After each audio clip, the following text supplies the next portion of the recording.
ನನಗೆ ನಾ ಹೇಳಿದ್ನಲ್ಲ, ನನಗೆ ಸ್ಟಾರ್ ಆಗೋ ಇಷ್ಟ ಇರಲಿಲ್ಲ, ಆ್ಯಕ್ಟರ್ ಆಗೋ ಇಷ್ಟ ಇತ್ತು. ಆ್ಯಕ್ಟರ್ಸ್ಗೆ ಬೇಕಾಗಿರೋದು ಕಥೆ. ಯಾಕಂದರೆ ನಾನು ಒಬ್ಬ ನಟನಾಗಿ ನನ್ನನ್ನು ನಾನು ಸಿನಿಮಾಕ್ಕಿಂತ ದೊಡ್ಡವನು ಅಂತ ಕನ್ಸಿಡರ್ ಮಾಡಲ್ಲ. ಸ್ಟಾರ್ಸ್ಗೆ ಅದೊಂದು ಕಟ್ಪಾಡಿರುತ್ತೆ, ಸಿನಿಮಾಗಿಂತ ಸ್ಟಾರ್ ದೊಡ್ಡವರು. ಅದನ್ನು ಅವ್ರನ್ನ ಒಂದು ರೀತಿಯಲ್ಲಿ ತೋರಿಸ್ಬೇಕು, ಅವ್ರಿಗೊಂದು ಎಂಟ್ರಿ ಇರಬೇಕು, ಒಂದು ಎಕ್ಸಿಟ್ ಇರಬೇಕು, ಈ ಥರದ್ದೆಲ್ಲ ಕಟ್ಪಾಡುಗಳಿರುತ್ತೆ. ಅದೆಲ್ಲ ನನಗೆ ಇಷ್ಟ ಇರಲಿಲ್ಲ. ಹಾಗಿದ್ದಾಗ ಕಥೆ ಚೆನ್ನಾಗಿರಲೇಬೇಕು, ಅದು ಅನಿವಾರ್ಯತೆ. ಚೆನ್ನಾಗಿರೋ ಕಥೆ ಬರದೇ ಇದ್ದಾಗ ಇನ್ನೇನು ಮಾಡ್ತೀರಿ ನೀವು? ಕೆಟ್ಟ ಸಿನಿಮಾಗಳನ್ನು ಮಾಡಿಕೊಂಡು ಮಾಡಿರೋ ಚೂರುಪಾರು ಒಳ್ಳೆ ಕೆಲಸನ, ಸ್ವಲ್ಪ ಗಳಿಸ್ಕೊಂಡಿರೋ ಒಳ್ಳೆ ಹೆಸರನ್ನ ಹಾಳು ಮಾಡ್ಕೊಳ್ಳೋಕೆ ನನಗೆ ಇಷ್ಟ ಇರಲಿಲ್ಲ.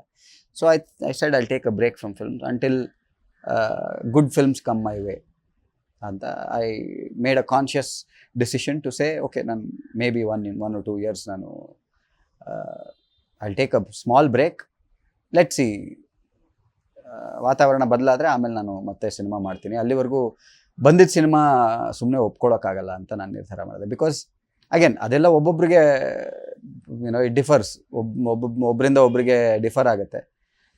ನಾನು ಸಿನಿಮಾಕ್ಕೆ ಯಾವ ಕಾರಣಕ್ಕೆ ಬಂದೆ, ಒಬ್ಬ ನಟನಾಗಿ ನನ್ನಿಂದ ನಾನು ಏನು ಎಕ್ಸ್ಪೆಕ್ಟ್ ಮಾಡ್ತೀನಿ ಅನ್ನೋದ್ರ ಮೇಲೆ ನಮ್ಮ ನಿರ್ಧಾರಗಳು ನಿರ್ಭರವಾಗಿರುತ್ತೆ. ಸೊ ನನ್ನ ಆಶಯ ಇಷ್ಟೇ ಇದ್ದಿದ್ದು, ನನಗೆ ಇಷ್ಟು ಸಿನಿಮಾ ಮಾಡಬೇಕು, ನಂಬರ್ ಆಫ್ ಫಿಲ್ಮ್ಸ್ ನಂದು ಇಷ್ಟು ಇರಬೇಕು ಅನ್ನೋ ಆಸೆ ಇರಲಿಲ್ಲ, ಅಥವಾ ಇಷ್ಟು ಹಣ ಗಳಿಸ್ಬೇಕು ಅನ್ನೋ ಆಸೆ ಇರಲಿಲ್ಲ, ಇಷ್ಟು ಮನೆ ತೊಗೊಳ್ಬೇಕು, ಇಷ್ಟು ಸೈಟ್ ತೊಗೋಬೇಕು ಅನ್ನೋದೆಲ್ಲ ಆಸೆ ಇರಲಿಲ್ಲ.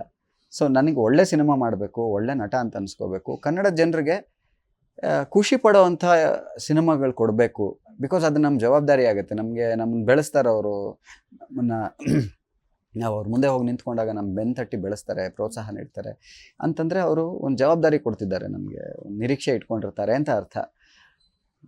ಏನೋ ನಮ್ಮನ್ನು ಬೆಳೆಸ್ಬಿಟ್ರು, ಈಗ ನೆಕ್ಸ್ಟ್ ಏನು ಕೊಟ್ಟರು ನಡೆಯುತ್ತೆ ಅಂತ ನಮಗೆ ಬರಬಾರ್ದು ಅನ್ನೋದು ನನ್ನ ವೈಯಕ್ತಿಕ ಅನಿಸಿಕೆ. ಸೊ ಆ ಹೊಣೆ ನಮ್ಮಲ್ಲಿದ್ದಾಗ, ಆ ಜವಾಬ್ದಾರಿ ನಮ್ಮಲ್ಲಿದ್ದಾಗ, ನಾವು ಗೊತ್ತಿದ್ದು ಕೆಟ್ಟ ಸಿನಿಮಾ ಮಾಡಿದ್ರೆ ನನಗೆ ಏನೋ ದುಡ್ಡು ಬರ್ತಾ ಇದೆ ಅಂತನೋ, 10+1 11 ಅಂತ ಆಗುತ್ತೆ ಅಂತನೋ, ನನ್ನ ನಂಬರ್ ಆಫ್ ಫಿಲ್ಮ್ಸ್ ಜಾಸ್ತಿ ಆಗುತ್ತೆ ಅಂತನೋ ಮಾಡಬಾರ್ದು. ಅದು ನನಗೆ ಒಪ್ಪಿಗೆ ಇಲ್ಲ. ಸೊ ಹಾಗಾಗಿ ನಾನು I said I'll take a break. I was not wrong either, because ಆ ಟೈಮ್ನಲ್ಲಿ ತುಂಬ ಒಂದು ಸ್ಲಂಪ್ ಆಯಿತು. ಬಿಕಾಸ್ ಕನ್ನಡ ಚಿತ್ರರಂಗದಲ್ಲೇ ಒಂದು ಒಂದು ಒಂದು ಎಬ್ಸ್ ಅಂತ ಹೇಳ್ತಾರೆ, ಎಬ್ಸ್ ಆ್ಯಂಡ್ ಫ್ಲೋಸ್ ಅಂತಾರಲ್ಲ, ಆ ಇದರಲ್ಲಿ ತುಂಬ ಬಿತ್ತು ಅಂತ ಅನಿಸುತ್ತೆ ಆ ಕ್ವಾಲಿಟಿ ವೈಸ್. ಬಿಕಾಸ್ ಯಾರ್ಯಾರೋ ಬಂದು ಸಿನಿಮಾ ಮಾಡೋಕ್ಕೆ ಶುರು ಮಾಡಿದ್ರು, ಕೆಲಸ ಗೊತ್ತಿಲ್ಲದೆ ಇದ್ದವರೆಲ್ಲ ಡೈರೆಕ್ಟ್ರು, ಕೆಲಸ ಗೊತ್ತಿಲ್ಲದೆ ಇದ್ದವರೆಲ್ಲ ಆ್ಯಕ್ಟರ್ಸು, ಪ್ರೊಡ್ಯೂಸರ್ಸು ಅಂತ ಆಗೋಕ್ಕೆ ಶುರು ಮಾಡಿದ್ರು. ರಿಯಲ್ ಎಸ್ಟೇಟ್ ಮನಿ ತುಂಬ ಜಾಸ್ತಿ ಬರೋಕ್ಕೆ ಶುರು ಆಯಿತು. ಸೊ ಆಗ ಸಿನಿಮಾ ಅನ್ನೋದು ಅದೊಂದು ಸ್ಯಾಂಕ್ಟಿಟಿ ಕಳ್ಕೊಳ್ಳೋಕೆ ಶುರು ಆಯಿತು. ಸೊ ಆ ಟೈಮಲ್ಲಿ ನಾನು ಸ್ವಲ್ಪ ದೂರ ಉಳಿತೀನಿ ಅಂತ ಕಾನ್ಷಿಯಸ್ ಆಗಿ ಉಳಿದೆ ಅಷ್ಟೇ.